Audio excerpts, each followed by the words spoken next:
उधर खबर है कि चीन में कोरोना से हालात लगातार खराब होते जा रहे हैं। एक वेबसाइट ने दावा किया है कि चीन में शंघाई और बीजिंग समेत कई बड़े शहरों के अस्पताल मरीजों से अब भर चुके हैं और हालात ऐसे हो गए हैं कि नए मरीजों को भर्ती करना भी मुश्किल हो रहा है। जियोपॉलिटिकल इन्फो के मुताबिक ऐसा इसीलिए है क्योंकि चीन की सरकार ने बिना किसी प्लानिंग के जीरो कोविड पॉलिसी को खत्म कर दिया। बताया जा रहा है कि इसी वजह से शंघाई और बीजिंग के अलावा कई बड़े शहरों के अस्पताल में मरीज भर गए हैं। दावा किया जा रहा है कि वहाँ कोरोना के मामले और मौत का आंकड़ा तेजी से बढ़ रहा है। असल में चीन ने 1 महीना पहले कोरोना को लेकर लगाए गए प्रतिबंध को खत्म कर दिया था। आरोप है कि चीन की सरकार ने ये फैसला बिना किसी ठोस तैयारी के लिया।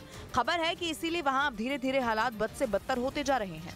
उत्तर कोरिया में फैली एक रहस्यमयी बीमारी की वजह से राजधानी प्योंगयांग में लॉकडाउन लगा दिया गया। वहां कुछ लोगों ने सांस लेने में तकलीफ होने की शिकायत की और जब ये शिकायतें बढ़ती गईं तो किम जोंग उन की सरकार ने राजधानी में 5 दिन का सख्त लॉकडाउन लगाने का ऐलान कर दिया। दक्षिण कोरिया की एक न्यूज एजेंसी का आरोप है कि किम जोंग उन कोरोना जैसी ही किसी महामारी की बात दुनिया से छिपाना चाहते हैं। दावा तो ये भी है कि सरकार ने प्योंगयांग के लोगों के लिए एक आदेश जारी किया है जिसमें लोगों से दिन में कम से कम 4 बार अपना तापमान नापने और उसकी जानकारी नजदीकी अस्पतालों को देने को कहा गया है।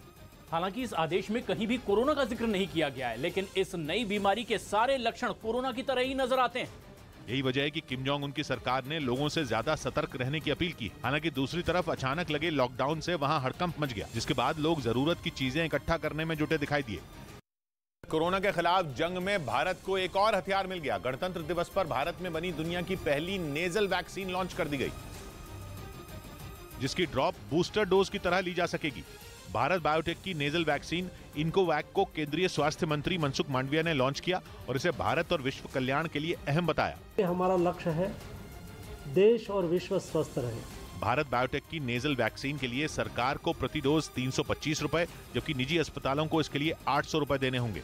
कोरोना वैक्सीन बनाने वाली अमेरिका की कंपनी फाइजर पर बेहद सनसनीखेज आरोप लगे। एक स्टिंग ऑपरेशन के जरिए दावा किया गया कि अपनी जेब भरने के लिए फाइजर कोरोना वायरस से छेड़छाड़ करने की कोशिश में है, ताकि वायरस बेहद जानलेवा हो जाए और कंपनी कोरोना का नया टीका बना सके।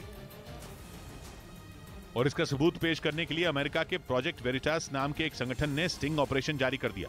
स्टिंग ऑपरेशन में एक आदमी फाइजर कंपनी के रोंगटे खड़े कर देने वाले एक कथित प्लान से पर्दा उठाता दिखा। वो ये कहता सुनाई दिया कि फाइजर इस बात पर विचार कर रही है कि जब कोरोना वायरस म्यूटेट हो सकता है तो क्यों न कंपनी खुद ही वायरस को म्यूटेट कर दे और उसकी नई वैक्सीन तैयार करे।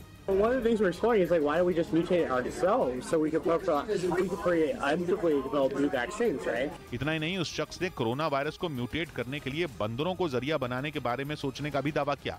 इस आदमी को फाइजर कंपनी के रिसर्च डेवलपमेंट डिपार्टमेंट में डायरेक्टर बताया गया। हालांकि ये दावा सच है भी या नहीं, इसका ही कोई सबूत नहीं। और तो और जिस प्रोजेक्ट वेरिटास संगठन ने फाइजर कंपनी पर आरोप लगाए उसके तौर तरीकों पर सवाल उठते रहे हैं।